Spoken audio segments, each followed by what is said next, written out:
Como vocês sabem, o tema deste acampamento é masculinidade em um mundo politicamente correto. Então, já que esse é o tema do acampamento, essa primeira palestra é, de certa forma, então, uma palestra introdutória a todos os temas que serão desenvolvidos aqui nos próximos dias. E eu vou fazer, então, uma introdução a esse tema, esse assunto do politicamente correto, e também vou mostrar a relação deste assunto com o assunto da masculinidade bíblica. Então, o tema, como disse o Márcio, dessa primeira palestra é politicamente correto no banco dos réus. E nós vamos seguir a seguinte direção nessa palestra. Em primeiro lugar, nós veremos a origem do politicamente correto e o significado do politicamente correto. Em segundo lugar, nós veremos as implicações do politicamente correto para a masculinidade bíblica. E em terceiro lugar, nós veremos a resposta bíblica para o politicamente correto. Então, em primeiro lugar, veremos a origem e o significado do politicamente correto. Provavelmente, todos vocês que aqui estão, em algum momento, já ouviram esse termo, mas podemos perguntar o que significa isso, o que quer dizer, o que queremos dizer por politicamente correto. Deve-se observar que quando você vai, por exemplo, pesquisar sobre esse assunto, uma grande parte dos filósofos, estudiosos, sociólogos que vão tratar sobre essa questão, eles vão dizer que existe uma certa dificuldade para definir o que seja politicamente correto. Eles dizem que é mais fácil identificá-lo do que defini-lo. Mas eu pensei que nós poderíamos olhar um pouco para a origem e caminhar em direção ao significado. Uma boa ferramenta para nos dar uma noção sobre a origem do politicamente correto é o livro Guia Politicamente Incorreto da Filosofia, do Luiz Felipe Pondé. Então, eu estou usando bastante o Pondé nessa parte da origem do politicamente correto. Qual a origem, então? Pondé diz o seguinte, que o politicamente correto ele é um ramo da esquerda americana que surgiu por causa da ascensão de certas minorias. Por exemplo, no final da década de 1960, os negros começaram a ganhar alguma ascensão dentro da sociedade americana e depois, a partir dos anos 80, os gays começaram também a ganhar uma certa ascensão na sociedade americana.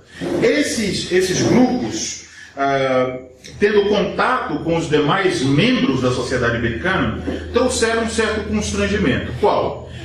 Quando, por exemplo, as pessoas estavam no restaurante, facilmente elas fariam, anos anteriores, à década de 60, fariam piadas sobre os negros, fariam piadas sobre os gays. Mas agora esses grupos estavam lá, por exemplo, num restaurante. Como lidar com isso? Como ter uma regra de convivência com esses grupos que estariam frequentando lugares que antes eles não frequentavam? Então, isso trouxe um certo mal-estar. E a pergunta é, como tratá-los? Como que cuidados nós devemos ter ao tratar desses grupos que não estavam em ascensão, mas agora estavam?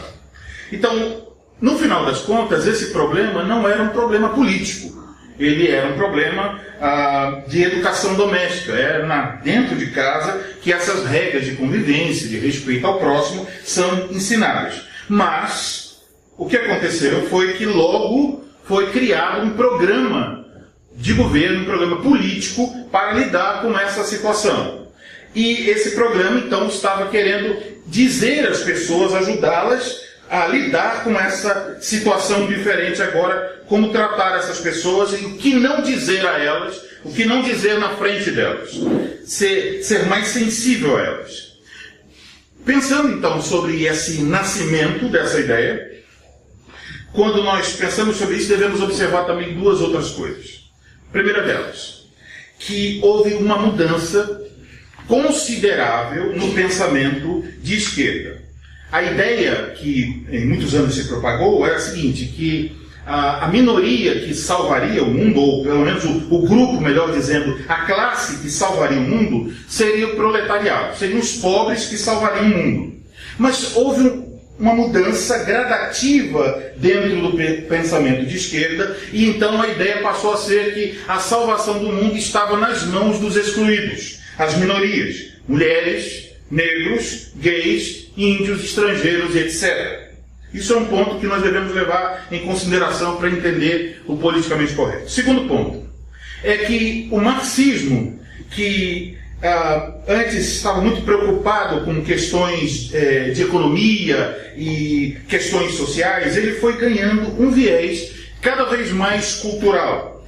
E nesse viés cultural ele objetiva derrubar aquilo que são chamados os pilares do mundo ocidental. Entre esses pilares está justamente a moral judaico-cristã. Eu não vou entrar profundamente sobre isso, mas você pode pesquisar sobre marxismo cultural. E então o marxismo cultural apropriou-se, por exemplo, das universidades, dos meios de comunicação, e esses se tornaram instrumentos para a promoção de uma revolução cultural. Então é nesse contexto da revolução cultural que nós devemos entender o politicamente correto.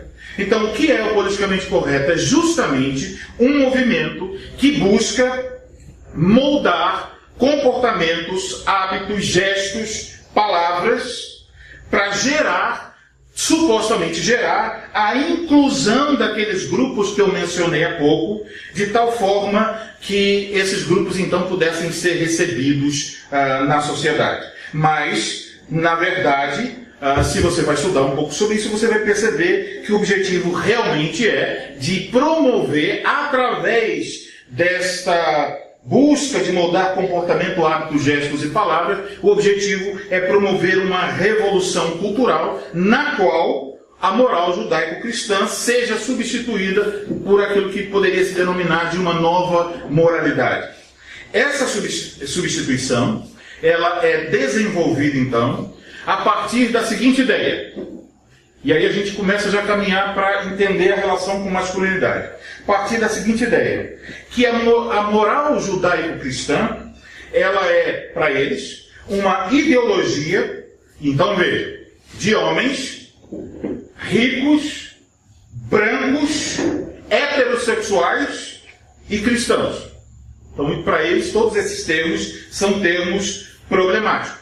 E então eles dizem, esses homens ricos, brancos, heterossexuais e cristãos, eles criaram essa ideologia, a moral judaico-cristã, na qual os outros grupos que eu mencionei há pouco, por exemplo, mulheres e gays, são excluídos e são tratados como menos inteligentes, menos capazes, menos honestos e etc.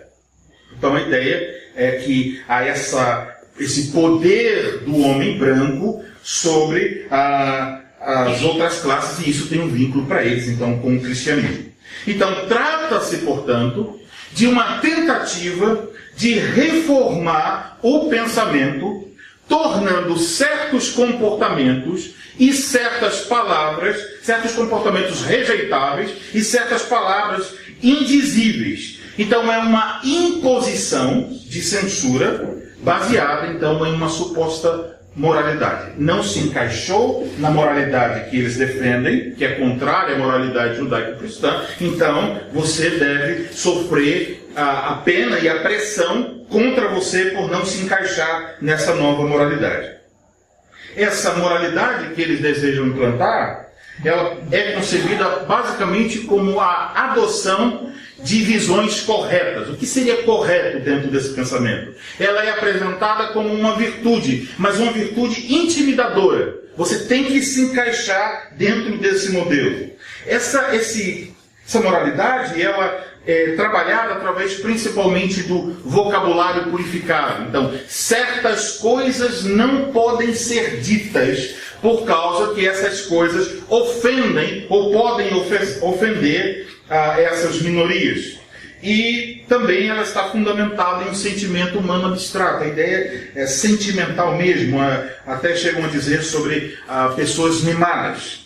De forma que se alguém não usar este vocabulário purificado, colocar uma palavra que não é aceita, ou se alguém contradizer esse sentimento que eles dizem que eles são suscetíveis, tal pessoa é vista então como alguém que não faz parte do grupo das pessoas civilizadas. Que tipo de pessoa você é? Você é retrógrado, você é ridículo, o seu comportamento é do homem de Neandertal, você é um tolo. Então há essa ideia de que alguém que não fala o vocabulário deles, não se comporta como eles e não se dobra diante dos sentimentos que eles dizem ter, então seria alguém que merece sofrer a oposição desses defensores do politicamente correto. Há então uma imposição dessa nova moralidade de tal forma que as pessoas ficam intimidadas, com medo de falar e escrever e serem acusadas de que as suas palavras foram ofensivas ou insensíveis. Talvez você já experimentou isso ao escrever alguma coisa na internet. E mais, quando você ousa escrever alguma coisa que está fora do vocabulário deles, fora do comportamento deles, e que eles julgam ser algo que ofende o sentimento deles, rapidamente, quando for percebido que o que você está dizendo não está de acordo com aquilo que eles consideram como politicamente correto, rapidamente você será rotulado através de vários termos. Dirão a você: você é fascista, você é racista, você é machista, você é misógino, você é sexista, você é xenofóbico, você é homofóbico. Então vários termos são mencionados de tal maneira que a pessoa começa a receber os ataques, tende a se calar diante desses ataques que rotulam essa pessoa com um desses termos que eu acabei de mencionar. Portanto, o politicamente correto é uma tentativa de reformular a nossa maneira de pensar através de controlar o nosso comportamento, aquilo que a gente fala, aquilo que a gente escreve. Então, um instrumento intimidador que visa nos tornar subservientes àquilo que eles chamam de consciência social, que nada mais é do que essa suposta nova moralidade. O que acontece então? Dessa forma, as pessoas são forçadas a aceitar e às vezes afirmar coisas que elas não acreditam, mas que elas não podem questionar. Vamos supor que alguém em uma conversa seja capaz de dizer algo a respeito do papel da mulher. Então ele acredita que a mulher deve ter um determinado papel na sociedade. Mas se isso é feito, essa pergunta a ele na universidade, ele provavelmente não terá coragem de dizer e esboçar o mesmo pensamento. Ele sabe que ali existem várias feministas que o atacarão imediatamente. Então, com medo, ele às vezes, se alguém lhe pergunta o que você acha do papel da mulher na sociedade, ele falará exatamente aquilo que o politicamente correto determina, para não sofrer então a perseguição por parte desses grupos. Então, dessa forma, somos treinados a permanecer calados, mesmo quando a mentira mais absurda nos é dita. Porque sabemos que se reagirmos de maneira contrária àquilo, seremos escorraçados, vamos apanhar dos grupos que defendem essas ideias. Então, mesmo quando a mentira mais óbvia é dito, as pessoas se calam e como que aceitam aquilo com medo de apresentar uma resposta que não seja politicamente correta. Dessa forma, as pessoas são induzidas a repetir elas mesmas essas mentiras, que elas sabem que são mentiras, contribuindo então assim para a sujeição de outras almas, porque todos estão com medo. Agora que nós já temos então uma certa ideia da origem e do significado do politicamente correto, eu quero apresentar a vocês alguns exemplos que podem ilustrar o que eu acabei de falar. Primeiro exemplo, um exemplo que você deve ter percebido muito já, se você é atento quando você está lendo reportagens, ou ouvindo o jornal, ou assistindo o jornal. Por exemplo, em 19 de dezembro de 2016, um terrorista do Estado Islâmico matou em Berlim 12 pessoas fazendo uso de um caminhão para atropelá-las. Qual a manchete do jornal A Folha de São Paulo? Caminhão atinge mercado de Natal em Berlim e mata pelo menos 12 pessoas. Não fala nada do motorista, da religião dele e do ato terrorista que ele praticou. É como se o caminhão fosse um ser que por si mesmo resolveu ir numa data importante, num local apropriado, que estava cheio de gente, e o caminhão, muito inteligente, cometeu essa atrocidade. Na reportagem, você encontrará coisas como essa. O caminhão entrou na feira, parece que ele entrou sozinho. O caminhão entrou na feira, no que seria um dos horários de maior movimento. Caminhão inteligente. Quando crianças e adultos se juntam nos tradicionais estandes de madeira que vendem comida e produtos de Natal. O título da reportagem e a forma de apresentar a notícia dão a impressão que o culpado é o caminhão. Isso ocorre porque o politicamente correto impede que se dê destaque ao fato de que foi um ataque terrorista levado a cabo por um seguidor do Islã. Porque se o repórter ousar dizer isso, outros o acusarão de islamofóbico. Então ele não quer mencionar isso de jeito nenhum na sua reportagem. Segundo exemplo. Um cartaz do filme X-Men Apocalipse. Lá nos Estados Unidos, divulgou-se então um cartaz para anunciar o filme, né? Aqueles cartazes que às vezes colocam próximo a um ponto de ônibus. E na cena em que foi apresentada para a divulgação do filme, o vilão, o Apocalipse, ele está agredindo a Mística, que é uma personagem lá do filme. Então, ele está com as mãos no pescoço dela e ela está levantada, ele segura assim com facilidade, ele é muito forte, então segura a Mística assim no ar. Essa cena estava lá para divulgar o filme. Mas logo começaram os ataques nas redes sociais. E aí então, alguém que imagina ser uma formadora de opinião, uma atriz americana, logo também começou a escrever e a colocar no Twitter e em outros lugares. Então ela disse: há um imenso problema quando as pessoas da Century Fox acham que a violência contra a mulher é a melhor forma de divulgar um filme. Então, as mulheres estavam entendendo que o fato daquele personagem atacar a outra personagem era uma apologia à violência à mulher. O que a Century Fox fez imediatamente? Será que ela disse, não foi isso que a gente quis dizer, e deixa o cartaz aí? Não. Imediatamente a Century Fox colocou: em nosso entusiasmo para mostrar a maldade do personagem Apocalipse, não percebemos de imediato a conotação perturbadora dessa imagem. Assim que percebemos o quão indelicada ela era, rapidamente tomamos medidas para remover todo o material. Pedimos desculpas pelas nossas ações e nunca apoiaríamos a violência contra as mulheres. Isso mostra, então, o poder do politicamente correto, que faz até com que empresas retornem nas suas propagandas, por exemplo. Terceiro exemplo. Esse é um exemplo aqui no Brasil. Tem uma jovem brasileira, de 22 anos, lá em Porto Alegre, e ela estava, então, estacionando o carro da família quando ela foi surpreendida por assaltantes.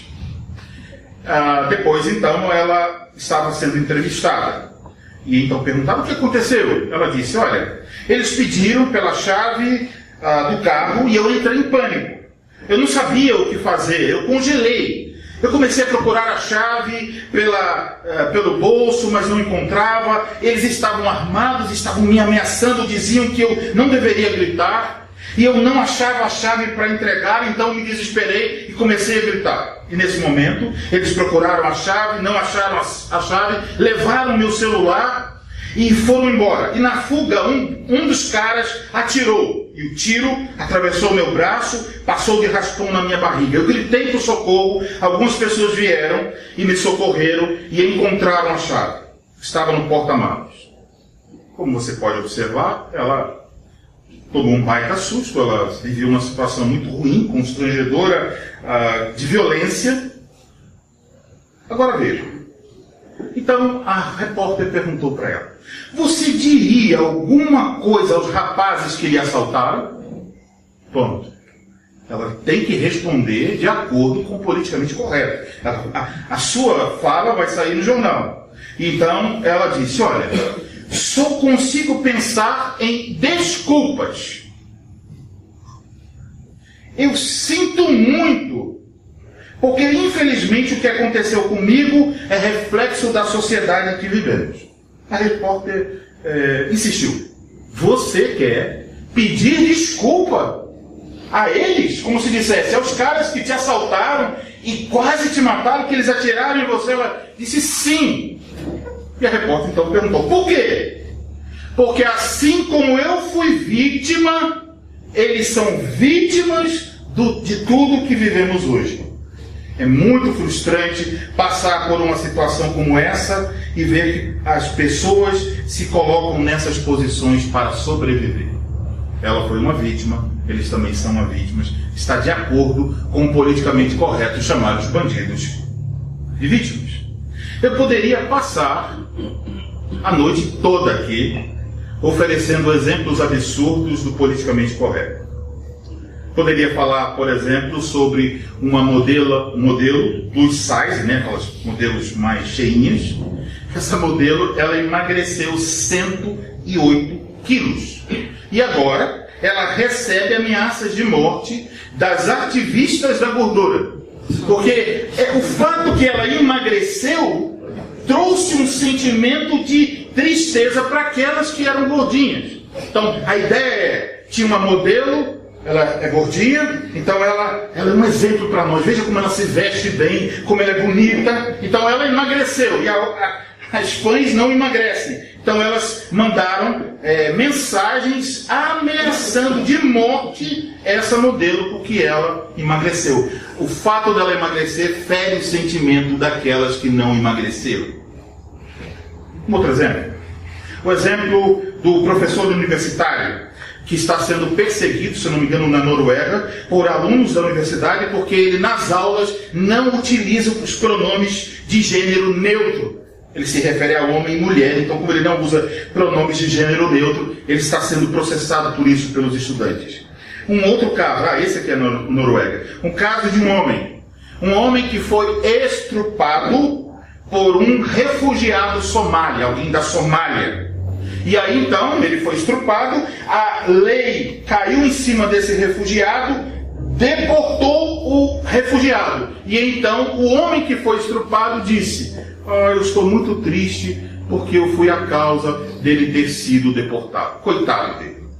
Ou, por exemplo, da editora que proibiu que se use nos seus livros a palavra porco. Porque não pode ter nenhum dos seus livros mais a palavra porco.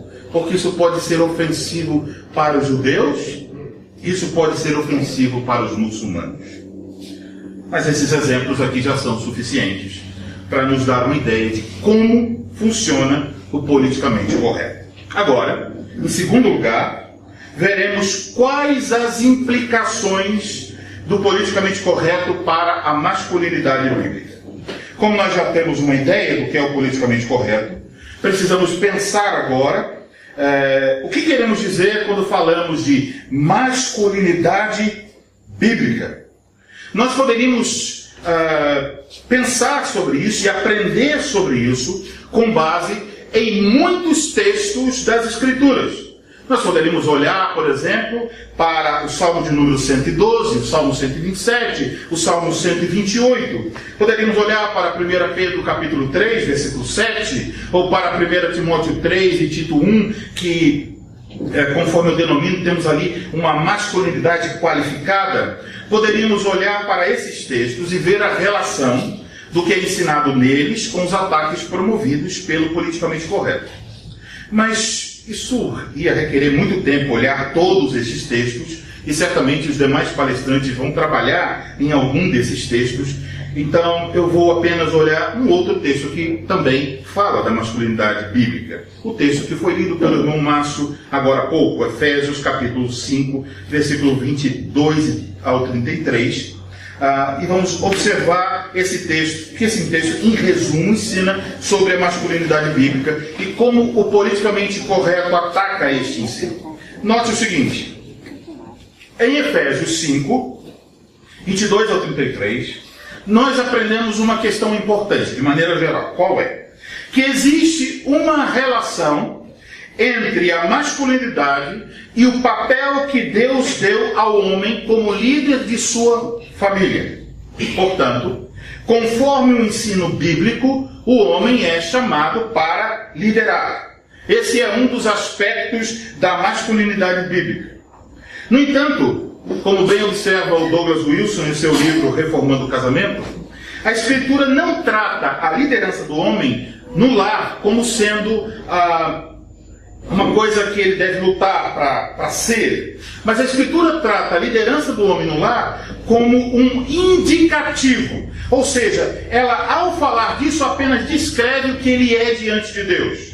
Ela não fala da liderança do homem no lar em termos do que ele deve ser. Como se dissesse assim: seja o cabeça de sua mulher, como se fosse um imperativo. Não. Ela não faz dessa forma. Ela não diz o que ele deve ser, nem o que ele deve fazer. Mas a palavra de Deus trata este assunto a partir da ideia daquilo que o homem é por determinação de Deus. Então veja, versículo 23 do nosso texto. Porque o marido é o cabeça da mulher. É um termo indicativo, indica o que ele é. Se perguntamos então, o que o marido é? A resposta do texto vai dizer: ele é o cabeça da mulher, da sua mulher. Então diz, porque o marido é o cabeça da mulher, como também Cristo é o cabeça da igreja, sendo este mesmo o salvador do corpo. Então o que o marido é? Cabeça da mulher. É sua responsabilidade a liderança do lar. Então um homem pode ser um líder fraco, deficiente, tolo, covarde, mas tem uma coisa que ele não tem como escapar de jeito nenhum: a sua responsabilidade de liderar sua família diante de Deus. Deus o tornou responsável dessa liderança. Ele pode ser o pior líder do mundo, mas aos olhos de Deus, ele é o líder. Ele é o responsável. É inescapável essa questão. Então, um dia, todos os homens que são líderes haverão de prestar contas dessa liderança. Então, esse é o indicativo. O homem é o líder de sua família. Mas o texto também oferece um imperativo para o homem. O imperativo refere-se àquilo que o homem deve fazer. O imperativo responde à pergunta: como ele deve liderar? Efésios 5, 25 fala sobre este imperativo. Lemos aqui: maridos, amai. Agora está no imperativo: amai vossa mulher, como também Cristo amou a igreja e a si mesmo se entregou por ela. Teme o que os seus amigos pensarão e dirão a seu respeito. Isso é temor dos homens. A preocupação com o que os outros dirão a nosso respeito. O medo, por exemplo, de alguém dizer assim: se eu disser tal coisa, eu perderei meus seguidores nas redes sociais. Isso é temor dos homens, isso é idolatria. É o medo, como disse John Bunyan, escritor de O Peregrino, famoso britânico. Ele disse que o temor dos homens é o medo de perder o favor, o amor, a boa vontade, a ajuda e a amizade dos homens. Em outras palavras, é um ídolo de aprovação. É uma tentativa, muitas vezes, de evitar a perseguição. Queremos que os homens nos vejam com bons olhos, que eles não nos odeiem, que eles não falem mal de nós, que eles nos queiram bem, que eles nos valorizem. O politicamente correto visa substituir o temor do Senhor pelo temor dos homens. Então pense um pouco. Os pastores que estão aqui, qual seria um dos melhores remédios que podemos oferecer à Igreja de Cristo para que homens e mulheres na Igreja de Cristo possam lidar com o politicamente correto? Como eles podem enfrentar o politicamente correto? Uma das melhores coisas que nós podemos fazer como ministros da palavra é justamente ensinar sobre o temor do Senhor. Pregar apontando para a majestade, a glória e a transcendência de Deus.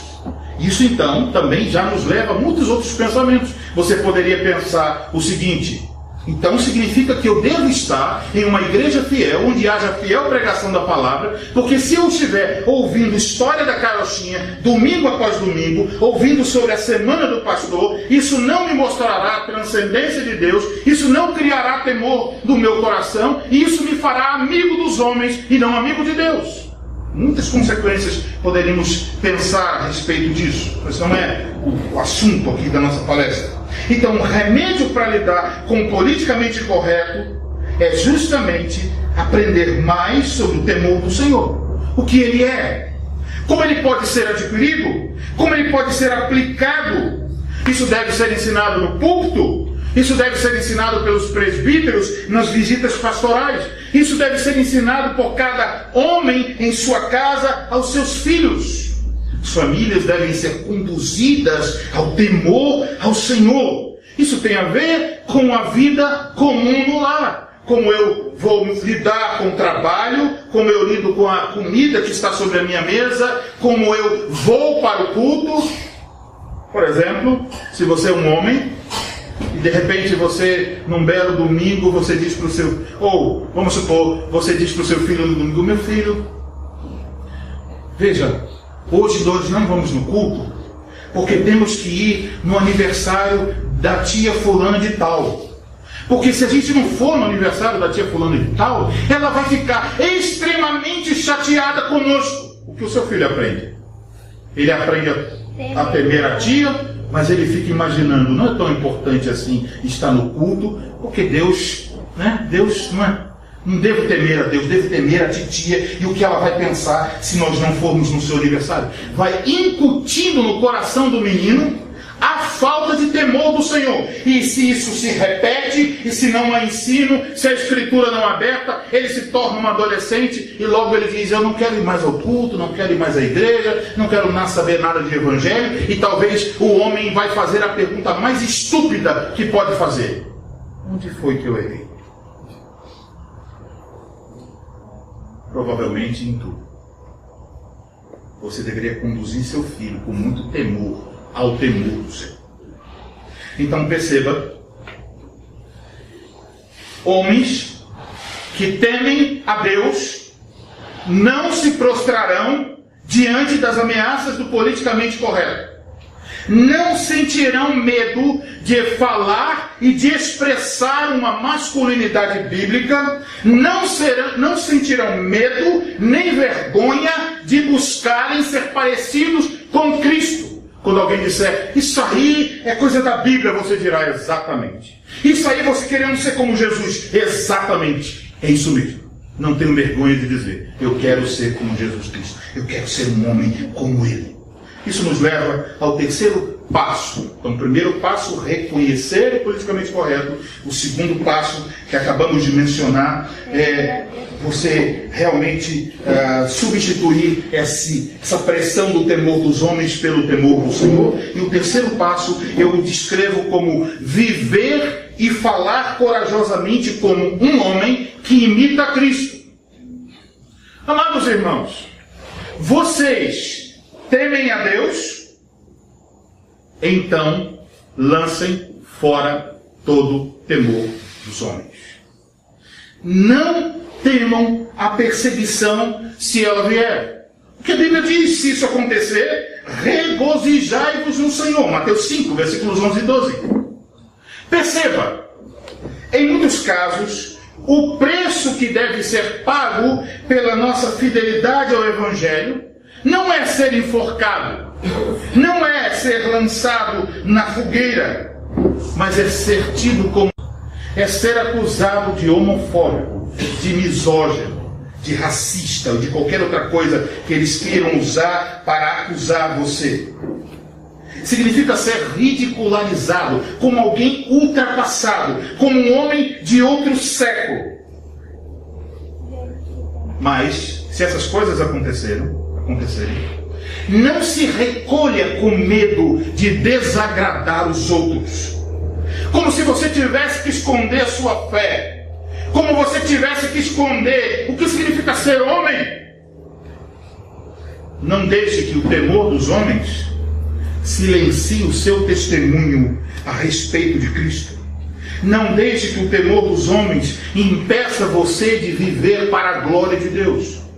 Não permita que o temor dos homens impeça você de dizer e fazer o que agrada a Cristo. Coragem, meus irmãos. Não sejam frouxos, mas antes, como diz o Espírito Santo em Efésios 6:10, quanto ao mais, sede fortalecidos no Senhor e na força do seu poder. Então, confiando em Cristo, nosso Senhor e Salvador, buscando que a palavra dele molde nossas vidas, que o mundo saiba o que significa ser homem de verdade, por meio da proclamação do Evangelho e da imitação do fruto do Evangelho e da imitação de Cristo em nossa vida. Que o mundo aprenda mais sobre Cristo a olhar para nós, a forma como tratamos nossa esposa, a forma como lidamos com os nossos filhos, a forma como conduzimos nossa família para o culto, a forma como trabalhamos, como usamos nossas horas de lazer, como administramos nosso dinheiro. Que o mundo perceba, este homem não é um homem como aquele, isso é um homem diferente. O que faz desse homem ser tão diferente? Cristo. Que o Senhor Jesus Cristo, então, nos conceda que sua palavra e que os frutos dela em nossa vida te iluminarão. Que a sua vida como homem seja essa luz que brilha em meio das trevas. Essa luz que é um convite a todos os homens. Arrependei-vos e confiai em Cristo.